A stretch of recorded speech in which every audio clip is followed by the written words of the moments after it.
कोणीतरी एक बीड जिल्ह्यातील बीड परगुणे येथील एक ब्राह्मण, त्या ब्राह्मण काकांनी काय केलं, त्या काळामध्ये म्हणजे तुकाराम महाराजांच्या काळामध्ये ब्राह्मण होते, त्यांनी भला मोठा यज्ञ केला.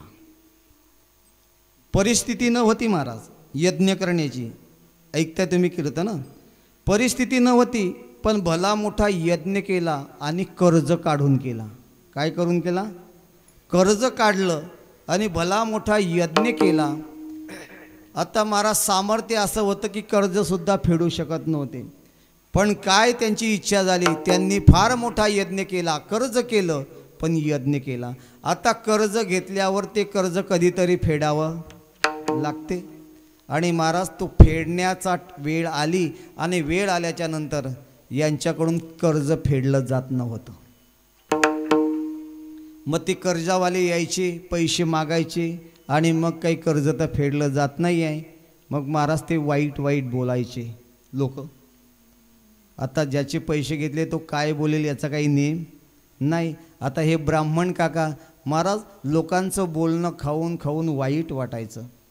एक माणूस भेटला, म्हणे ब्राह्मण काका तुम्हाला कर्ज फेडायचं आहे आणि तुमच्याकडे तर काही सामर्थ्य नाही, मग तुम्ही एक काम करा, मी असं ऐकलं आहे बा की आळंदीला ज्ञानेश्वर महाराज आहे आणि त्या ज्ञानेश्वर महाराजांची असं वैभव आहे की जयाचे द्वारी सोन्याचा पिंपळ अंगी ऐसे बळ रेडा बोले. ज्ञानेश्वर महाराजांच्या दरवाजामध्ये काय आहे? सोन्याचा पिंपळ आहे. तुम्ही जर माऊलींना शरण गेले तर माऊली तुमचं कर्ज फेडायचा मदत करतील. ब्राह्मण कुठले आहे? बीड परगुण्याचे ब्राह्मण. आणि एका सद्ग्रहस्थाने सल्ला दिला म्हणून बीडवरून निघाले, डायरेक्ट आळंदी गाठली आणि आळंदीमध्ये अनुष्ठान मांडलं माऊलींचं की महाराज मला कर्ज फेडायचं आहे, लोक मला वाईट वाईट बोलताय, हे कर्ज फेडायचं आहे, काय करू? माऊलींनी स्वप्नामध्ये दृष्टांत दिला ब्राह्मणवाला, काका सध्या आळंदीचं कोर्ट बंद आहे, तुम्हाला या ठिकाणी न्याय मिळू शकत नाही, पण आळंदीपासून 15 किलोमीटरला देहू आहे, तिथं तुकाराम महाराज नावाचे सद्गृहस्थ राहता, तुम्ही जर त्यांच्याकडे गेले ना तर तुमचं काम होईल. कोणी दृष्टांत दिला? ज्ञानेश्वर महाराजांनी स्वप्नात येऊन सांगितलं. महाराज ब्राह्मण काका सकाळी उठले, माऊलींचं दर्शन वगैरे घेतलं आणि देहूकडे निघाले. 11-12 वाजता देहूला पोहोचले. विचारलं का हो तुकाराम महाराज आहे का? कुठं आहे घर? सांगितलं लोकांनी. गेले घरी. का हो तुकाराम महाराज आहे का? आवली माता होती. म्हणे तुकाराम महाराज कीर्तनाला गेले लोहगावला, आणि तुम्हाला जर भेटायचं असेल तर तुम्हाला कुठं जावं लागेल? आज लोहगाव.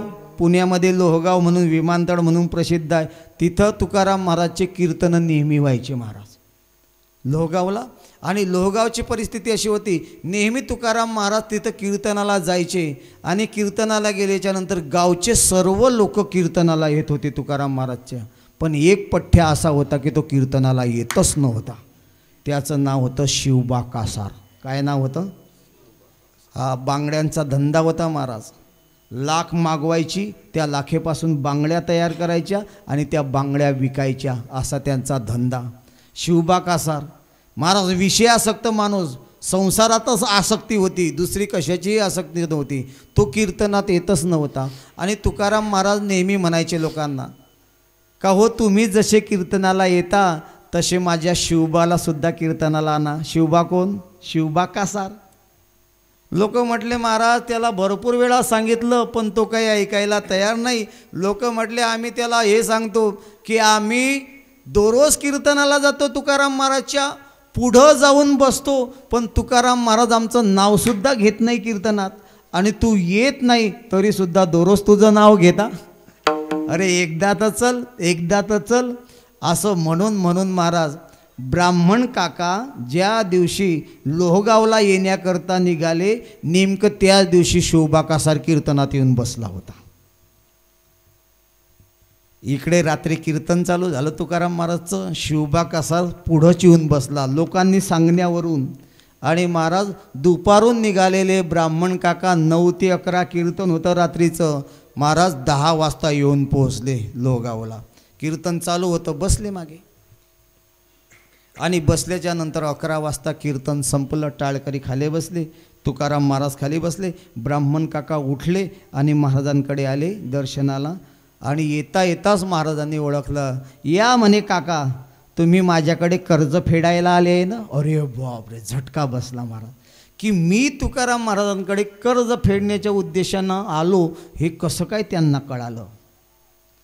म्हणे एक काम करा, कर्ज फेडायला आले ना. हो म्हणे, थांबा मी तुमची मदत करतो. आणि तुकाराम महाराज उठले महाराज. आणि जेवढेही लोक कीर्तनाकरता आले होते त्यांना एक विनंती केली. बीड जिल्ह्यातून ब्राह्मण काका आले आहे, त्यांचं कर्ज फेडायचं आहे. एक विनंती आहे, आपण सर्वांनी त्यांना थोडी थोडी काय करू, मदत करू. म्हणून ज्यांच्या खिशामध्ये जेवढी काही रक्कम असेल ते प्रत्येकानं थोडी थोडी काढायची आणि आपण ब्राह्मण काकाला काय करू, मदत करू. कोण पुढे बसलं होतं आज? शिवबा कासार. शिवबा कासार म्हणे, याच्याकरताच मी कीर्तनात येत नाही. कशाकरता? की महाराज लोक काढा पैसे, काढा पैसे, काढा पैसे, यांचं तेच चालते. मी पहिल्यांदा कीर्तनात आलो आणि तेच यांचं चालू झालं. काय? काढा पैसे, काढा पैसे. तुकाराम महाराज म्हणजे आपल्या परिस्थितीनुसार जे काही असेल ते काढा. आपल्याला ब्राह्मण काकाला काय करायची आहे, मदत करायची. सर्वांनी महाराज पैसे काढले, पण पठ्ठ्या पैसेच काढत नव्हता. का? आसक्त होता महाराज संसारात. आसक्ती सुटते काय माणसाची? नाही. सर्व काही झालं पण खिशात हातच घाले ना. बरं, पैसे गोळा झाले, ते पैसे ब्राह्मण काकाला दिले तुकाराम महाराजांनी. का हो काका, बस एवढ्यात होते काय? नाही म्हणे महाराज, एवढं ते अर्धही होत नाही. मग काय करायचं म्हणे, तुमची झोडी आहे, त्या झोडीमध्ये काय काय आहे? आता ब्राह्मण काका त्रिकाल संध्या करणारे होते. काय होतं जोडीमध्ये महाराज? पळी, तांब्या, ते पाणी टाकायला ते पूजेचं पात्र, हां असं होतं. म्हणे काढा तुमचं सामान. आणि काढला महाराज ब्राह्मण काकाने सामान. मग जे लोक बसले होते ना त्यापैकी एकाला म्हटलं, अहो एक दगड आणा, हो एक दगड आणा. एक माणूस उठला आणि एक दगड घेतला आणि तुकाराम महाराजच्या हातामध्ये आणून दिला. तुकाराम महाराजांनी तो दगड घेतला आणि ब्राह्मण काकांच्या ज्या ज्या वस्तू होत्या एक एक वस्तू हातामध्ये घ्यायची, तो दगड त्या वस्तूला लावायचा. काय चमत्कार महाराज, त्या वस्तूचं सोनं व्हायचं. काय लावून? दगड लावून. म्हणजे तुकाराम महाराजांच्या हातामध्ये आलेला दगड परीस होत होता महाराज, एवढं सामर्थ्य होतं. त्या वस्तूला दगड लावला आणि महाराज त्या वस्तू सोन्याच्या केल्या. 3 वस्तू. काय? तांब्या, ते पात्र पूजेचं आणि पळी. म्हणे घ्या ब्राह्मण काका, बस आत. आणि तो दगड तुकाराम महाराजांनी एक जवळ विहीर होती त्या विहिरीमध्ये दिला फेकून. त्या शिवबा कासारानं कपाळाला हात मारला. म्हणे यालाच म्हणता मूर्ख महाराज. आता हा दगड फेकण्याची काही गरज होती का? जर हा दगड जर मला दिला असता तर काय केलं असतं? घरी जाऊन आहे काय तुकाराम महाराजला? काय अक्कल आहे का म्हणे? फेकला म्हणे दगड.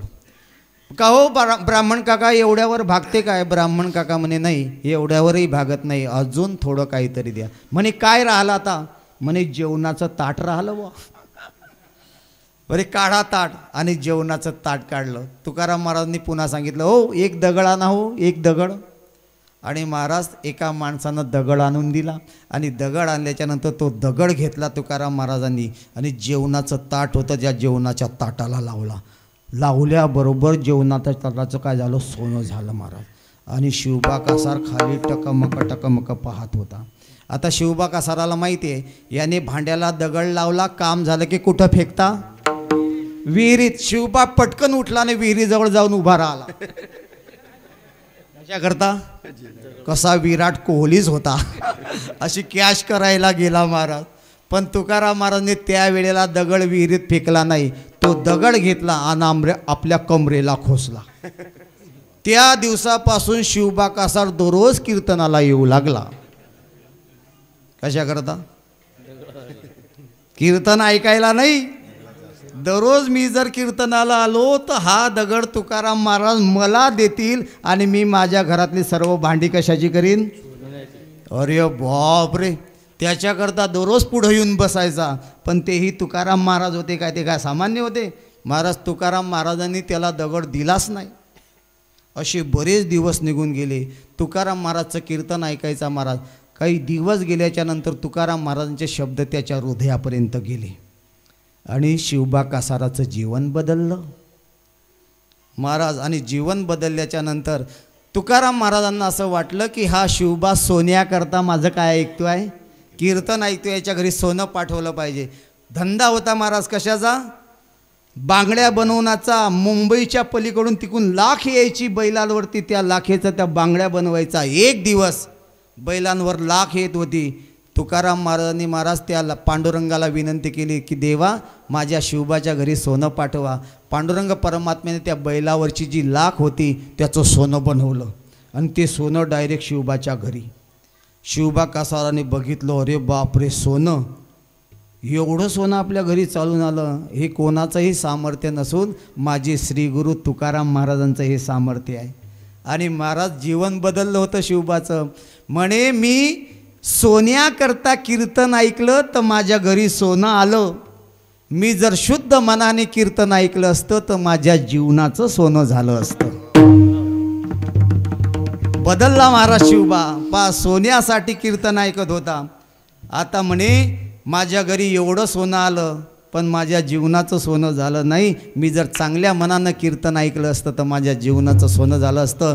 पण हे सोनं माझ्या श्रीगुरूंचं आहे. मी या सोन्याचा वापर माझ्या संसाराकरता करणार नाही. आणि धरला बैल आणि चालला तुकाराम महाराजकडे सोनं द्यायला.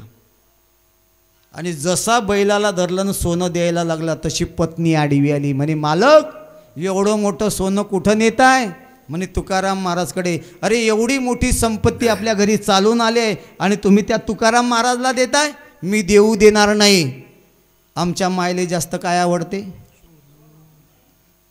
सोनं, सोन्यात जीव. महाराज शिवबा कासाराची पत्नी आडवी आली. मी नेऊ देणार नाही. तोही करारी बाज होता.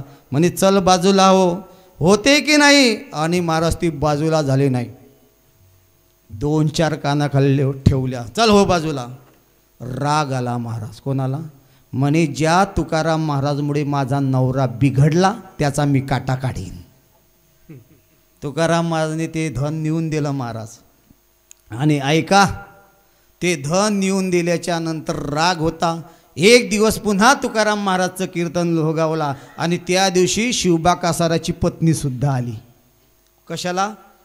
कीर्तनाला. आणि कीर्तन संपलं आणि शिवबाला म्हणू लागली, मालक तुकाराम महाराज आपल्या घरी सकाळी आंघोळीला आलं पाहिजे. आपल्या ह्यातून संताची काय घडली पाहिजे? सेवा घडली पाहिजे, म्हणून आंघोळीला बोलवा. पण हिच्या मनात वाईट हेतू होता महाराज. म्हणे चालेल, येतील तुकाराम महाराज घरी आंघोळीला. आणि महाराज हे घरी गेली ना तेव्हापासून पाणी तापवायला सुरुवात केली. किती वाजेपासून? रात्रीच्या 11 वाजेपासून पाणी तापवते. सकाळपर्यंत जाळच लोटत होती. ते पाणी सकाळी लाल लाल झालं महाराज, तापलं. आणि आले तुकाराम महाराज आंघोळीला. म्हणे महाराज इथं आंघोळीला बसा, मी वरून तुमच्या अंगावर पाणी टाकते, तुम्ही खाली आंघोळ करा. आता साधूशी नकडे दुर्जनाची बुद्धी. तुकाराम महाराज खाली बसले. म्हणजे टाका ताई माझ्या अंगावर पाणी. आता हिनं रात्रभर पाणी तापवलं होतं. कपडा घेतला महाराज आणि तो तापवलेला हांडा उचलला. गरम पाणी होतं ते लाल झालेलं. आणि तुकाराम महाराज मान खाली घालून बसले. आणि तुकाराम महाराजच्या अंगावर ते तापवलेलं गरम पाणी जसं ओतायला सुरुवात केली तसं तुकाराम महाराजच्या अंगाचा दाह झाला. आणि तुकाराम महाराजने धावा केला. जळे माझी काया लागला उणवा, धावरे केशवा माय बापा, माय बापा धावरे केशवा माय बापा. जळे माझी काया लागला जळे माझी काया लागला धावरे केशवा माय बापा, धावरे केशवा माय तसं गरम पाणी त्या माता माऊलीनं अंगावर टाकलं. ज्या दगडावर बसले होते तुकाराम महाराज तो दगड फुटला महाराज. एवढं गरम पाणी होतं. ऐकताय तुम्ही कीर्तन. पण त्या माऊलीला एका शब्दानं सुद्धा दुखावलं नाही. कोणाचा धावा केला? पांडुरंगाचा. जळे माझी काया लागला ओणवा धावरे केशवा माय बापा माय बापा धावरे केशवा माय बापा. देव महाराज त्वरित आले तुकाराम महाराज करता आणि गुप्त रूपामध्ये जी बाई पाणी टाकत होती त्या पाण्याखाली तुकाराम देवाना असा हात घातला. ते पाणी देवाच्या हातावर पडायचं, गार व्हायचं, मग तुकाराम महाराजच्या अंगावर पडायचं. महाराज तुकाराम महाराजांनी खाली लाईट बॉय लावून आंघोळ केली. म्हणजे सांगण्याचं तात्पर्य मनसोक्त आंघोळ केली महाराज. पण तुकाराम महाराजावर काहीही परिणाम झाला.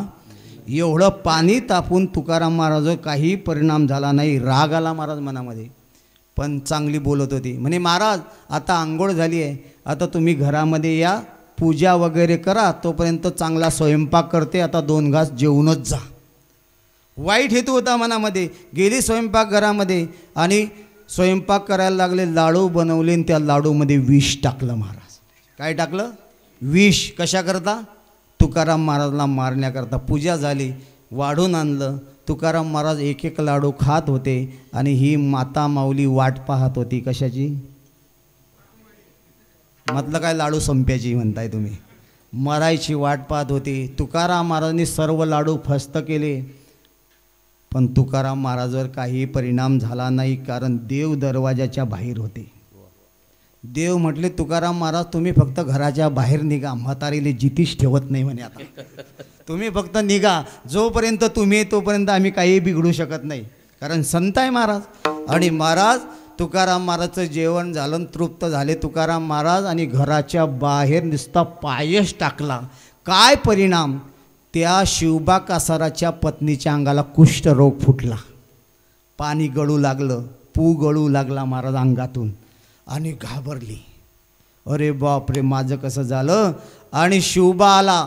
काय झालं काय झालं? म्हणे हे पा, म्हणे तू माझ्या सद्गुरूची निंदा केली, माझ्या सद्गुरूला छळलं, त्याचा हा परिणाम आहे. तेवढ्यात रामेश्वर भट्ट आदी सर्व टाळकरी आले. ऐकताय तुम्ही का कीर्तन? शेवटचा प्रसंग आहे. रामेश्वर भट्ट आदी सर्व टाळकरी आले आणि सांगितलं पाती बाई कशी बोलते आहे. म्हणे महाराज मी वाईट हेतू का होईना पण मी संताला आंघोळ घातली, त्याचं काहीतरी पुण्य झालं असेल की नाही?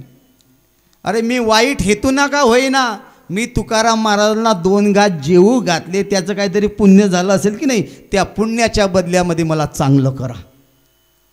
रामेश्वर भट्ट म्हटले ताई एक काम कर, ज्या ठिकाणी तुकाराम महाराजांनी आंघोळ केली ना त्या जागेवर जो चिखल झाला, तो गारा झालाय, जो चिखल झालाय तो तुझ्या अंगाला लाव, तू चांगली होशील. आणि गेली महाराज त्या जागेजवळ. जो गारा झाला होता, जो चिखल झाला होता, तो चिखल त्या माऊलीनं आपल्या अंगाला लावल्याबरोबर सर्व कुष्ठरोग बरा झाला. आणि दृष्टांत संपला. शिवबा कासार तुकाराम महाराजचा टाळकरी झाला महाराज. 14 टाळकऱ्यांपैकी 1 टाळकरी. माझा दृष्टांत संपला. शिवबा कासार हा संसारामध्ये आसक्त होता आणि शिवबा कासाराची पत्नी दुराचारी होती, म्हणजे वाईट वागणारी होती. आणि शिवबा कासाराचं आणि दुराचारी असणाऱ्याच्या शिवबाच्या पत्नीचा उद्धार तुकाराम महाराजांनी 6-7 महिन्यानं केला. बरोबर ना? 6-7 महिन्यानं केला काय? हो का दुराचारी वेशेई आसक्त संत कृपे त्वरित त्वरित उद्धरती. विठ्ठला विठ्ठला.